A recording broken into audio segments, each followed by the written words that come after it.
Bonjour à toutes et bonjour à tous et bienvenue à ce 52e webinaire Parlons RH sur le thème des bénéfices d'un corps RH pour mon organisation. Je suis Thomas Chardin et c'est moi qui vais avoir le plaisir d'animer ce webinaire en compagnie évidemment comme chaque webinaire Parlons RH d'un expert du sujet. Il s'agit d'Olivier Carl, Customer Success Manager chez SD Works France. Bonjour Olivier. Bonjour Thomas, bonjour à tous. Merci beaucoup d'être là, Olivier. Merci à double titre. D'une part, parce que tu vas nous faire part de ton expertise, mais que tu remplaces au pied levé Patrick Barazoni, qui était prévu initialement, et vraiment au pied levé. Merci, je te remercie vraiment d'être là pour nous partager ton expertise sur ce thème.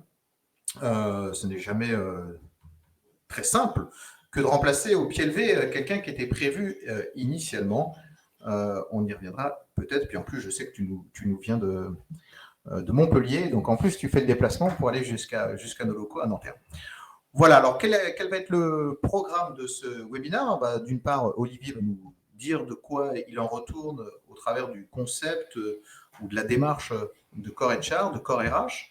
Ça sera le premier temps fort. Le deuxième, c'est pourquoi est-ce important, quels bénéfices on peut en tirer pour les professionnels RH et même plus largement, peut-être pour les salariés. Et puis, dans un troisième temps, on verra plus opérationnellement comment faire, comment s'équiper, par quelle étape passer ou quels sont les critères de sélection d'un corps HR. Je vous rappelle que vous pouvez noter ce webinaire à la fin de ce dernier.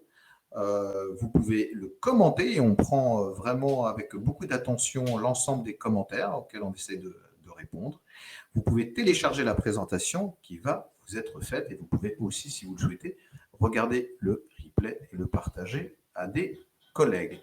Voilà pour les modalités de ce webinaire. Voilà pour le timing. Il durera aussi, je précise cela, 45 minutes. Donc, il nous reste 43 minutes ensemble avec vous et avec Olivier. Encore une fois, merci beaucoup Olivier d'être parmi nous. Est-ce que avant de commencer par cette première question qui est le Core HR, qu'est-ce que c'est?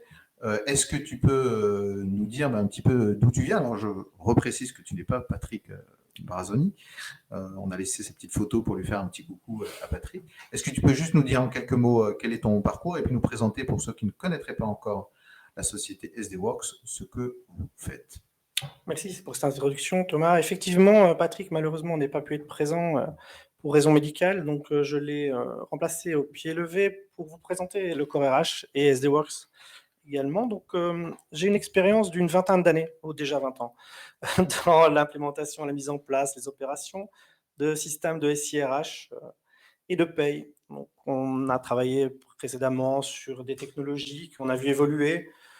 Pour les grands noms, j'ai travaillé avec du PeopleSoft, avec de l'Oracle, du SuccessFactors et des solutions propriétaires en France, Meta4, Globe Payroll, Aliciam. Donc, c'est des solutions que je connais depuis une vingtaine d'années.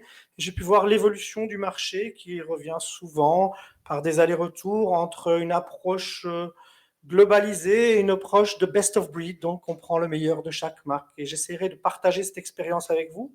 Donc, en espérant d'avoir beaucoup de questions de votre part pour que ce soit le plus interactif possible et que je puisse vous apporter ma vision sur l'évolution du marché et du Core RH de ses besoins. Et SD Works? Alors là, on a affaire à un expert, quand même, 20 ans d'expérience en SIRH. Déjà, les cheveux blancs. Au moins, tu as des cheveux, c'est déjà une bonne chose. C'est déjà pas mal. Et SD Works, en quelques mots? SD Works, c'est une société qui est née il y a déjà 75 ans ou 75 ans, si on parle de oui, son lieu de naissance. Tu as un petit accent? D'où vient-il? Pas de Montpellier. Pas de Montpellier. Je suis né à Bruxelles et c'est pour ça que je connais aussi bien SD Works. J'ai travaillé à plusieurs reprises dans différents pays pour SD Works, qui est là, comme je vous dis, depuis 75 ans, connu initialement comme un expert de paye, mais qui, depuis plus d'une dizaine d'années, se développe dans l'ensemble des métiers de la RH, qui va de l'externalisation, l'édition de logiciels et également du staffing, type Randstad ou type Manpower. On est en France depuis environ une vingtaine d'années. On représente 250 employés et un chiffre d'affaires d'environ 20 millions d'euros, avec une ambition de croissance très forte. On en reparlera peut-être à la fin de cette... Tant qu'on y est, en fait, sur l'ambition, puisque tu l'évoques, allez, je vais te demander un petit challenge et puis après, on rentre directement dans le vif de ce webinaire. Mais tu parles d'ambition et comme ça fait plusieurs fois qu'on invite SDWorks chez Parlons RH pour ces webinaires, en tout cas sur plusieurs années, on a suffisamment décrit la société, mais on a rarement parlé stratégie. Je vais te demander un challenge. Je ne sais pas si tu acceptes de le relever. Est-ce que tu peux, en 20 secondes, nous décrire la stratégie des SDWorks? Allez, top chrono.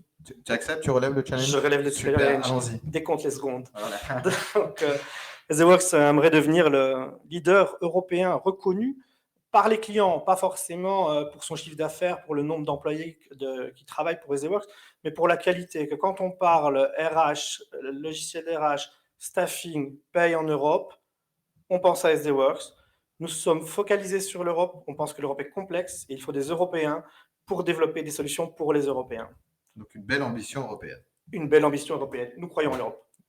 Parfait. Un acteur européen avec une ambition européenne, ça paraît tout à fait logique. Cohérent. Voilà. Merci beaucoup, Olivier, pour cette introduction. Alors, on va commencer tout de suite le webinaire. Je précise que durant tout ce webinaire, vous devez poser vos questions. D'ailleurs, vous avez une boîte de chat à cet effet. Donc, n'hésitez pas. Olivier est là pour vous, pour répondre à vos questions, à vos interrogations. Et vous pouvez aussi émettre vos retours d'expérience sur cette thématique du Core HR. Alors, le Core HR, de quoi parle-t-on, Olivier, s'il te plaît? Le Core HR, on peut appeler ça le cœur HR, la fondation, le fondement, les bases sur lesquelles on va développer tout un écosystème qui va prendre en compte l'ensemble des processus RH et qui va être centré sur le collaborateur et la fonction RH. Donc, pour être plus précis, il y a 2 grands domaines qui sont traités par du Core RH. Un domaine qui va traiter et gérer la vie du collaborateur depuis le début jusqu'à la fin. Vous voyez que j'utilise le mot début et fin et pas engagement et retraite. Il y a beaucoup de débuts dans la relation d'un collaborateur. Il peut être intérimaire, stagiaire, en CDD, il peut être externe, qu'on va internaliser. Toute sa vie de collaborateur et toutes les interactions entre l'entreprise et le collaborateur seront gérées dans le Core RH pour avoir une meilleure compréhension de l'ambition du collaborateur et ainsi de ce qu'on peut faire pour l'aider à développer ses ambitions et qu'il se joigne à la stratégie de l'entreprise. Ça, c'est le premier grand volet qui est traité par des logiciels de Core RH, logiciels et processus évidemment. Et le deuxième, c'est la gestion de l'organisation. Qu'est-ce qu'il se passe si je suis une société pharmaceutique et je décide de fermer un site localisé? Qu'est-ce que ça veut dire en termes de ressources humaines, en termes d'organisation? Plus positif. Qu'est-ce qui se passe lorsque je rachète une autre entreprise? Qu'est-ce qui va se passer si on va fusionner avec une autre entreprise pharmaceutique? Quels sont les scénarios qu'on peut développer? Alors, tiens, il y a Ferrat qui est juste à côté, qui est le chef de projet, qui me dit qu'il faut faire attention avec le stylo. Que j'enlève, excusez-moi. Ça résonne dans le micro. Est-ce que tu aurais une définition à nous partager avant de voir à qui s'adresse le Core HR, parce que ça me semble être un sujet important. Allez, une définition à nous partager sur, j'ai noté, c'est centré sur les collaborateurs, c'est centré sur l'organisation, sur les processus, c'est à la fois un logiciel, on parle du cycle de vie.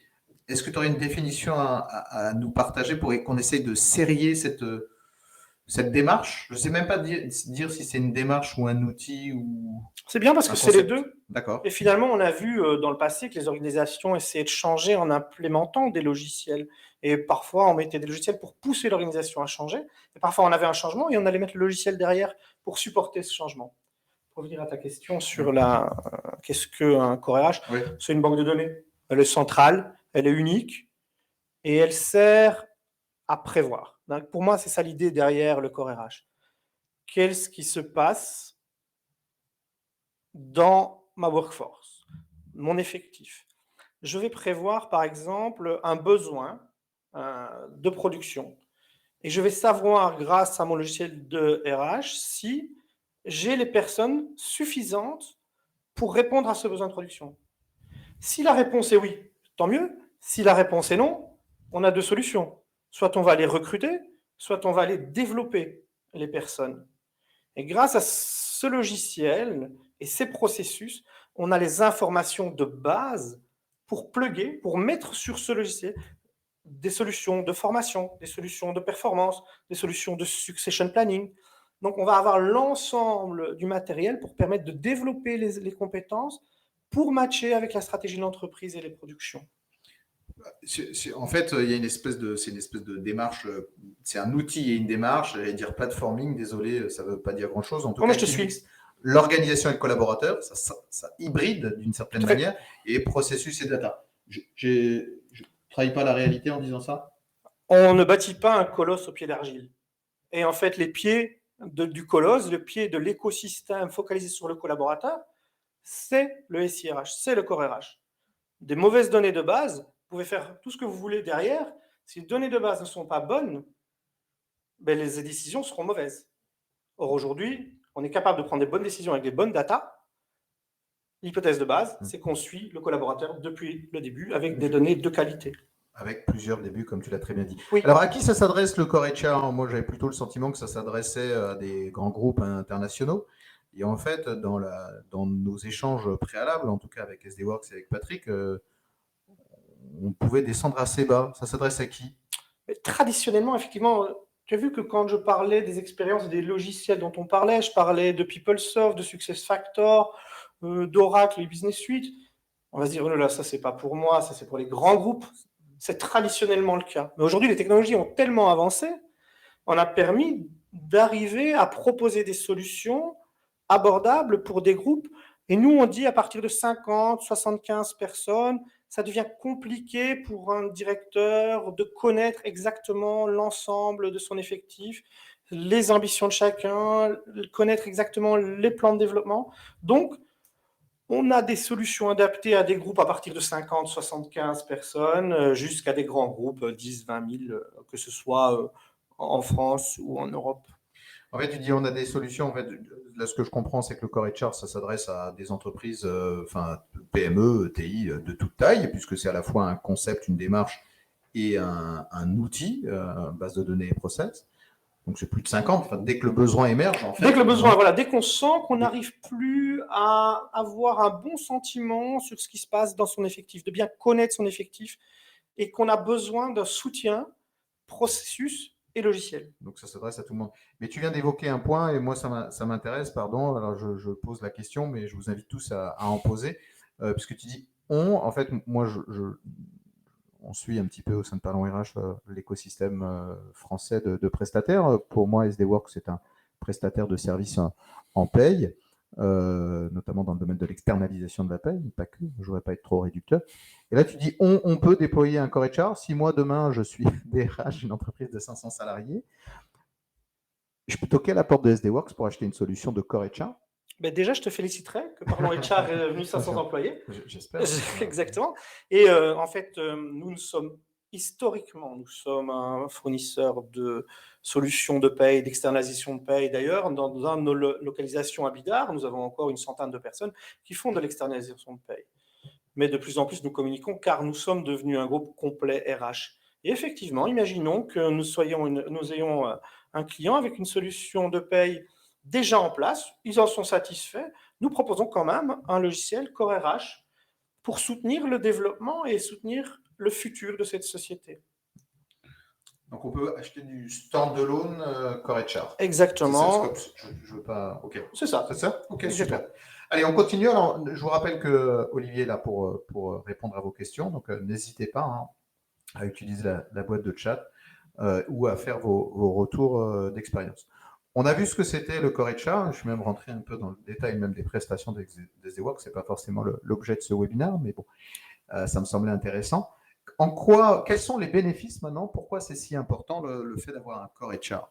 Même si tu l'as un tout petit peu évoqué précédemment. Oui, je l'évoque. Le maître mot, ce sera anticipation. Mais allons un peu plus en détail dans ce que ça veut dire. Aujourd'hui, de garder des ressources, les bonnes ressources, le bon capital humain, c'est critique. Et il ne faut pas qu'il y ait un décalage entre l'expérience de l'environnement des collaborateurs dans le privé et dans la sphère professionnelle. On voit qu'on engage les collaborateurs beaucoup plus fortement lorsque il n'y a pas trop de différence entre ce qu'ils vivent dans le privé et dans le professionnel. Et donc, on propose aujourd'hui des solutions portail où à un seul endroit, le collaborateur va retrouver toutes ces informations professionnelles.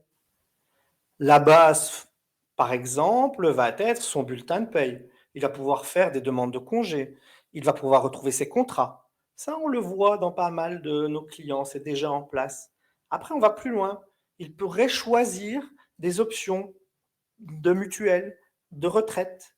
Et puis, on va encore plus loin dans cette idée de portail. Et on pourrait lui proposer des services de pressing. On pourrait lui proposer des services de crèche.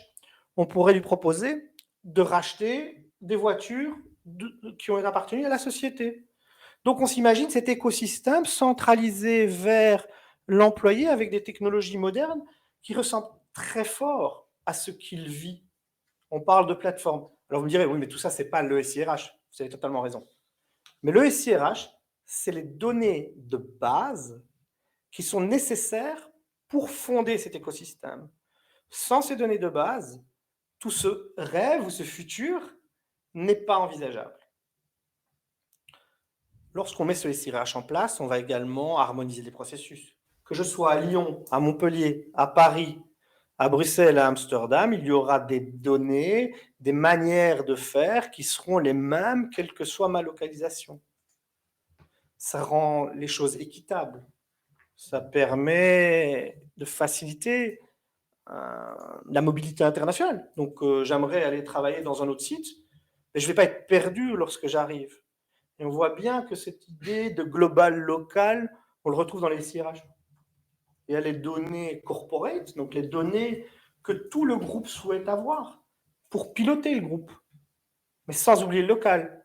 Avec un système SIRH, je peux sortir, s'il est plugué avec un logiciel de paye, une DSN en France, tout en sortant une Dimona en Belgique. C'est plus ou moins les mêmes. Une Dimona. Ah, alors la Dimona, c'est la DSN version belge. D'accord. Voilà, okay. Mais on ne voulait pas l'appeler DSN, parce qu'on l'a fait avant. Ah, oui, oui. Donc voilà. Et tout ça pour, on a déjà parlé, anticipation. Rentrer des données, ce n'est pas très, très intéressant. C'est les exploiter qui est intéressant. Donc ces logiciels permettent d'éviter le double encodage et de focaliser sur sortir le bénéfice de ces logiciels. Est-ce que tu me permets de parler un peu technologie? Ah ben bien sûr. Ah, ok. En 5 ans, on a vu une grosse évolution technologique.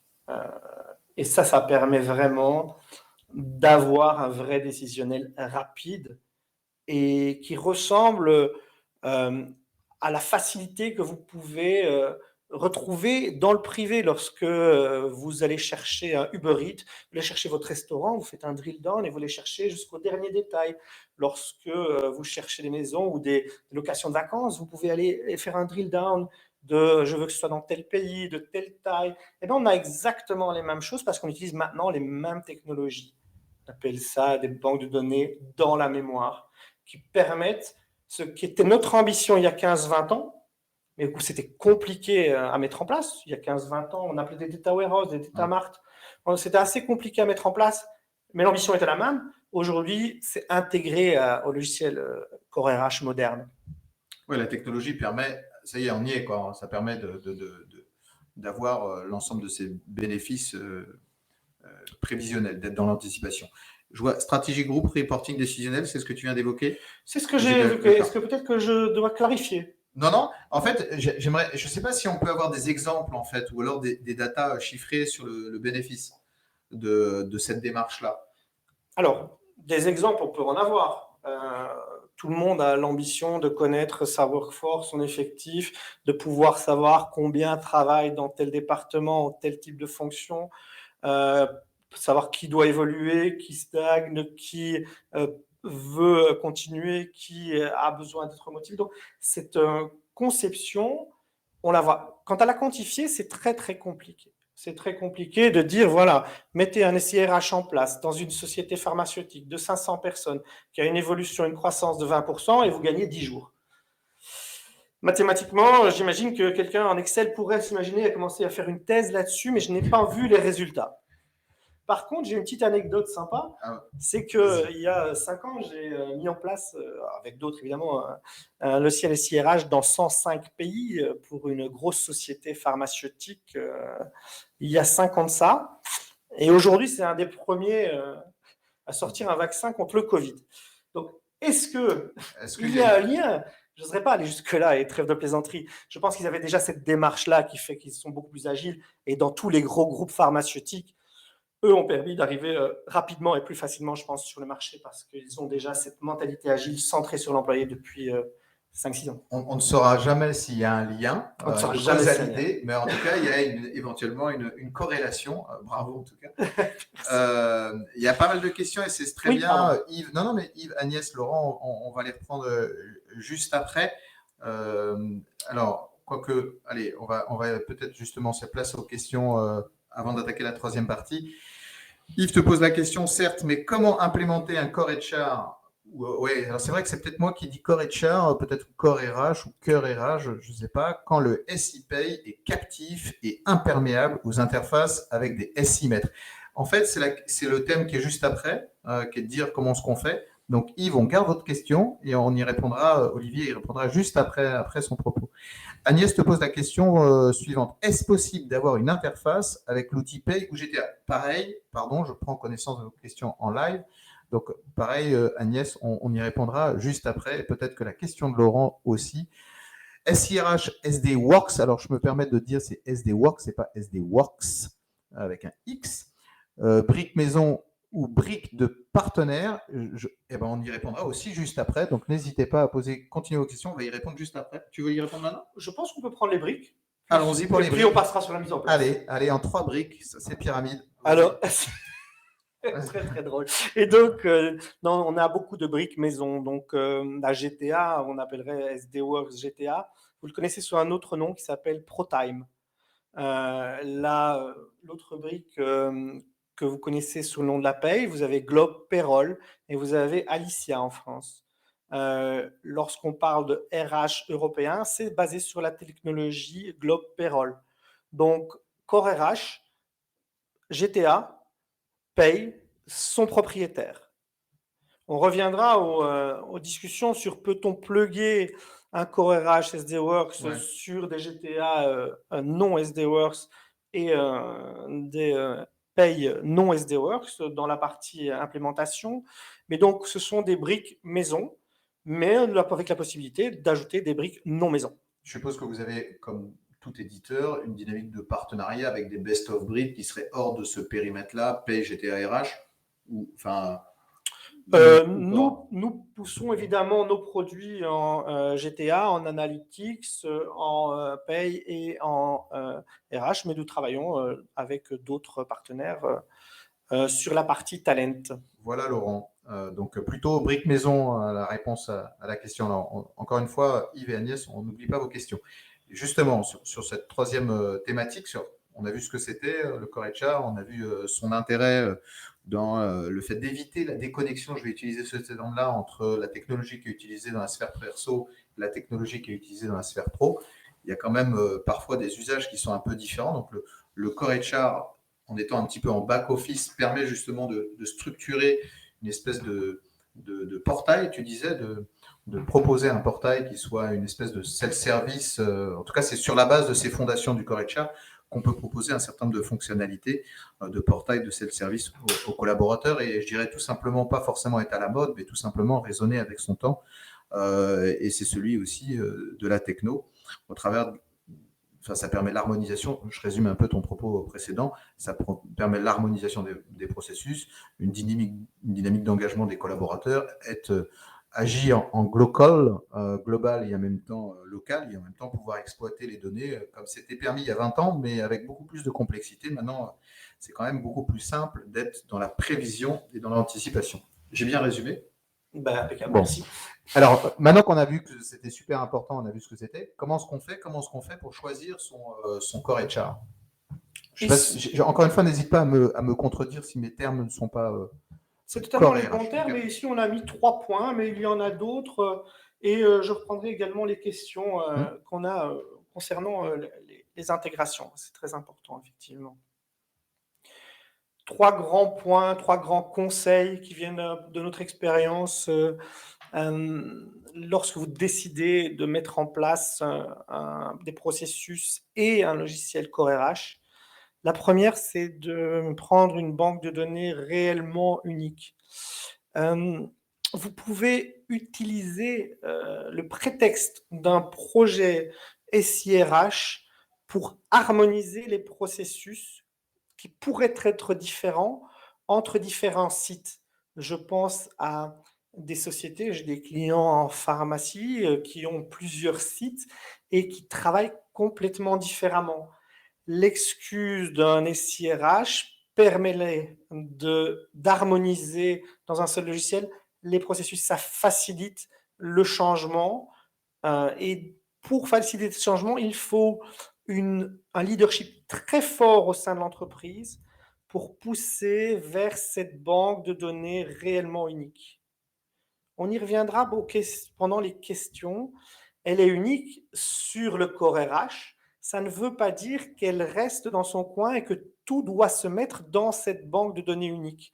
Là, on reviendrait à des solutions telles que proposées il y a quelque temps par SAP, Oracle ou PeopleSoft, où l'idée était all-in-one, tout en un. On mettait talent, on mettait benefit, on mettait compensation, on mettait core RH, on mettait pay, on mettait l'analytics, tout dans une banque de données. Et on ne pouvait pas aussi facilement bénéficier de ce qui se faisait de mieux technologiquement et de l'avancée technologique. On avait toujours un petit retard par rapport à ce qui se faisait de mieux.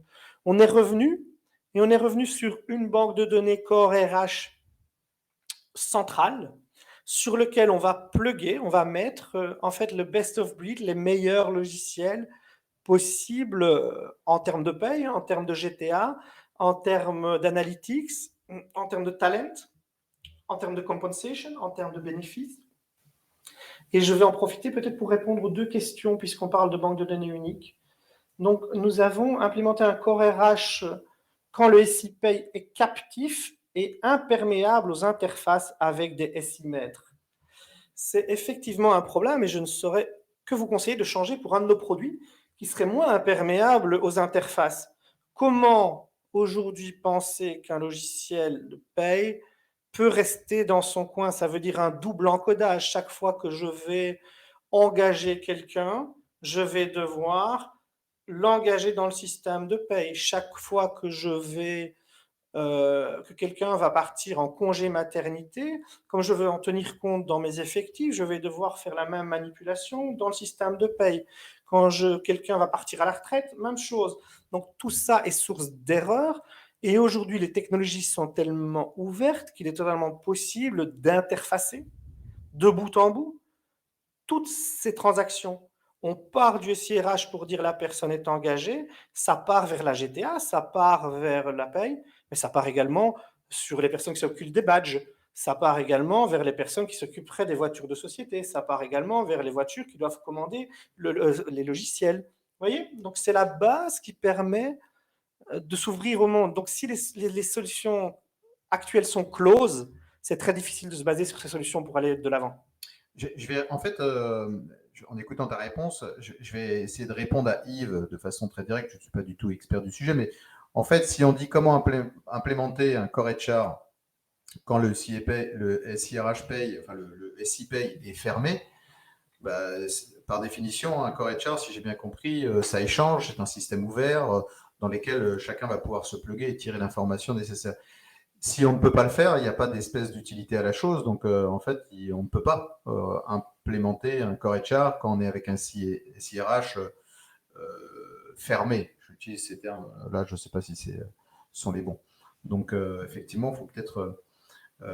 Mais se pose souvent la question du SI-maître, en fait. C'est-à-dire que, comme tu le dis, il y a des best of breed, et puis ils sont plus ou moins larges. Certains font la paye, d'autres la RH, d'autres la RH et la paye, et puis d'autres un peu de GTA. Et puis, en fait, on ne fait pas toutes les RH, il y a un peu de talent management à gauche, à droite. Et se pose de temps en temps la question de la base de données maître.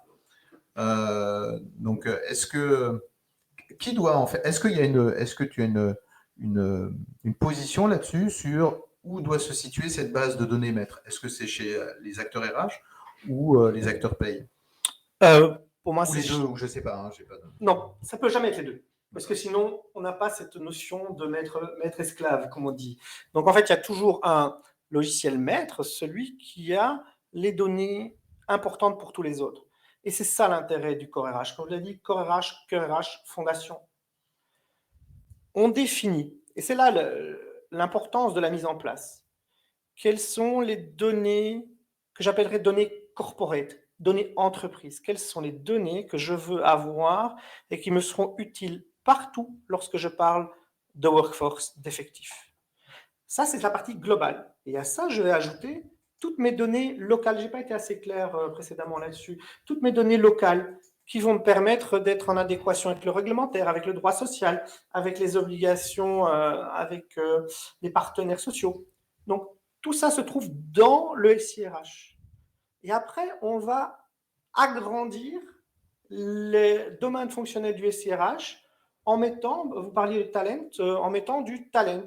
Donc, qu'est-ce que ça veut dire? Eh bien, si je mets un logiciel de suite formation, je vais récupérer toutes les données signalétiques, donc le nom, le prénom, le poste, le grade, même les envies d'évolution, les positions futures, et je vais lier ça à un programme de formation. C'est le logiciel de talent qui va utiliser les formations et qui va gérer les sessions de formation, les objectifs, les compétences acquises, et elles seront renvoyées dans le SIRH pour l'évolution du collaborateur en termes de position, grade ou job. Et la base de données maître, Et donc le SIRH. elle doit être quelque part ou en fait, peu importe, à partir du moment où il y a toutes les données nécessaires.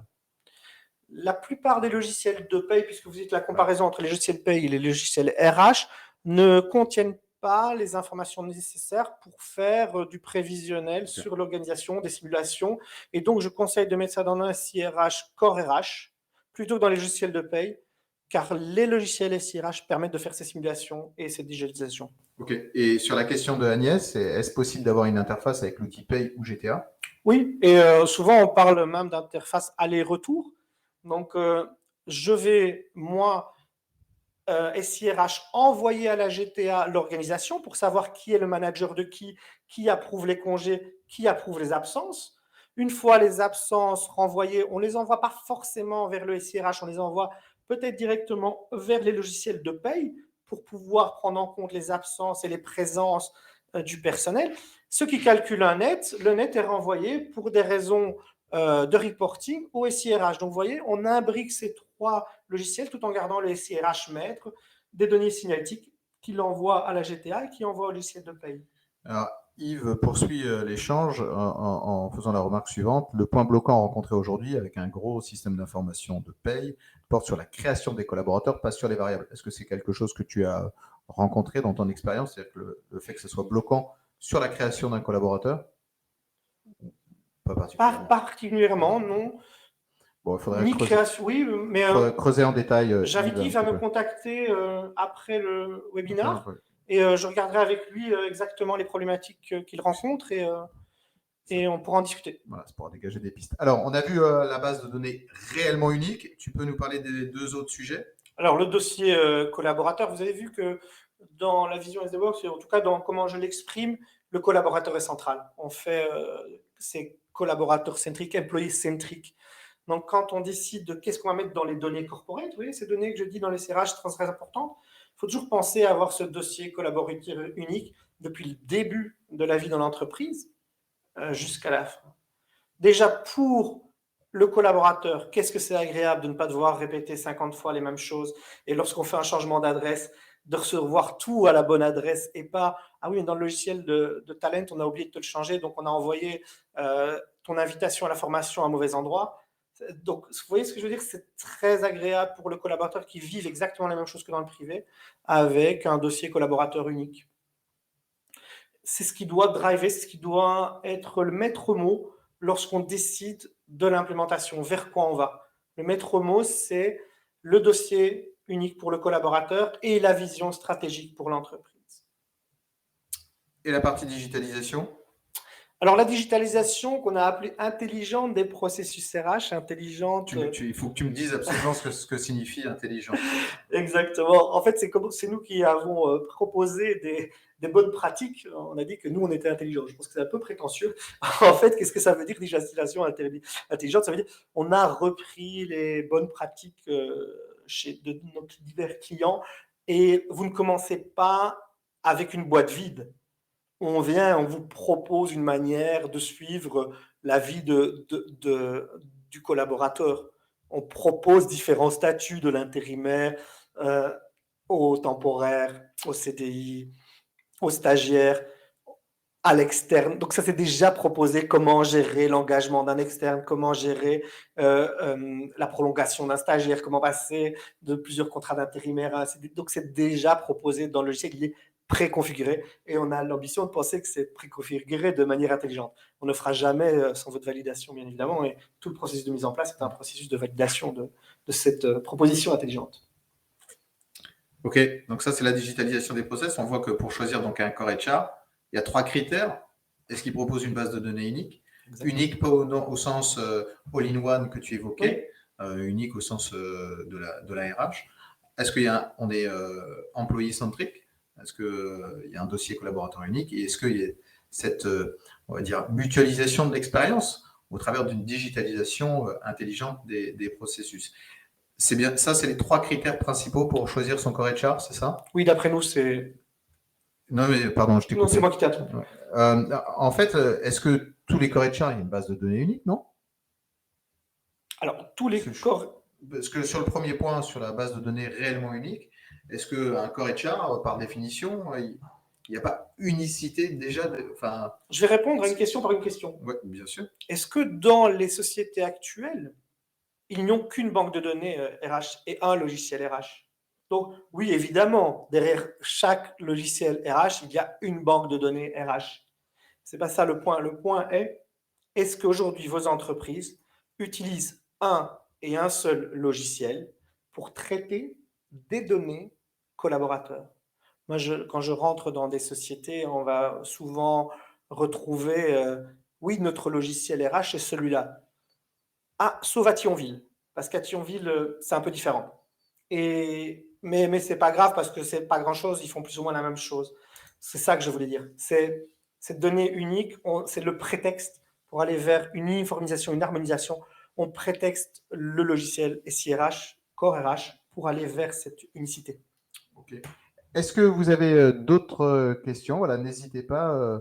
Olivier est avec nous. S'il n'y a pas d'autres questions, je vais moi en poser 2 qui sont en fait les 2 questions un peu traditionnelles chez Parlons RH comme pour finir nos webinaires. D'abord, merci beaucoup Olivier de ta présence encore une fois au pied levé. Ce n'est jamais évident. Merci pour l'ensemble de ton expertise. Moi, j'aurais 2 questions. C'est ton coup de com' et ton coup de cœur. Ce sont en fait les 2 questions par lesquelles on termine les webinaires Parlons RH. Coup de com', coup de cœur.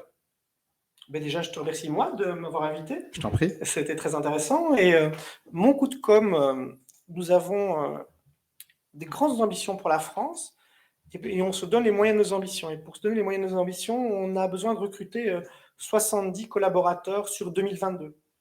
Donc, je vous demande si vous avez dans vos connaissances des gens qui sont intéressés à suivre la stratégie que j'ai expliquée aujourd'hui et qui ont envie de s'impliquer dans ce genre de stratégie, quel que soit leur profil, du gestionnaire de paye au développeur informatique, à l'administrateur RH, aux différents métiers qu'on retrouve chez les éditeurs et les prestataires de services, qu'ils me contactent ou qu'ils regardent les candidatures qui se retrouveront évidemment sur LinkedIn et sur les réseaux sociaux, sur notre site internet, mais également ils peuvent me contacter directement et je les guiderai pour trouver un futur ensemble. J'affiche tes coordonnées. Donc, ton coup de com', c'est de faire ton marché en termes de ressources humaines. Exactement. Tu as parfaitement raison. Et ton coup de cœur? Et mon coup de cœur, je vous ai expliqué que le RH partait vers cette portail unique et où le collaborateur retrouve l'ensemble de ses services. Et moi, je rêverais de ça administrativement. Je rêverais d'avoir mes services administratifs à un seul endroit. Je rêverais de n'encoder qu'une fois mon adresse lorsque je m'inscris à un service. Je rêverais d'un single sign-on, de ne plus mettre son mot de passe 150 fois pour 150 services. Donc, je me dis que le RH part dans ce sens-là. Et peut-être que demain, on aura ce rêve où c'est fini d'encoder 100 fois les mêmes choses et c'est fini les mots de passe. C'est le core HR au niveau du citoyen. C'est limite c'est un gentil, c'est un coup de cœur, coup de gueule gentil. Oui, Je peux traduire comme ça. il y a un pays baltique qui est arrivé à avoir ses données administratives uniques. Je ne me rappelle plus si c'était l'Estonie ou un des autres pays baltiques qui a réussi à faire ça. Bah, comme quoi, c'est possible, ça nous donne. Une ambition. Tu parlais d'ambition. Une ambition, on pourrait aussi rêver que ce soit une ambition européenne. Merci infiniment, Olivier, pour cet échange et cette matinée sur le Core HR. Pour ma part, je vous donne rendez-vous pour le prochain webinaire Parlons RH. Ce sera le 53e. Ça sera le jeudi 23 novembre à 11h. Et on restera un petit peu dans la même thématique en termes de solutions digitales, puisque j'aurai le plaisir de recevoir Bertrand Dolbeau, qui est directeur produit marketing et partenariat de la société Digipost. Et on traitera du sujet suivant: comment la confiance numérique et la sécurisation des données, on est toujours dans le sujet, facilite l'adhésion des salariés. Donc on voit bien que la technologie joue sur l'engagement des collaborateurs et c'est bien le propre de Parlons RH que d'essayer d'échanger là-dessus. N'hésitez pas à évaluer ce webinaire et à télécharger la présentation. Encore une fois, merci beaucoup, merci à toutes et à tous et à très bientôt. Merci beaucoup, à bientôt. Merci.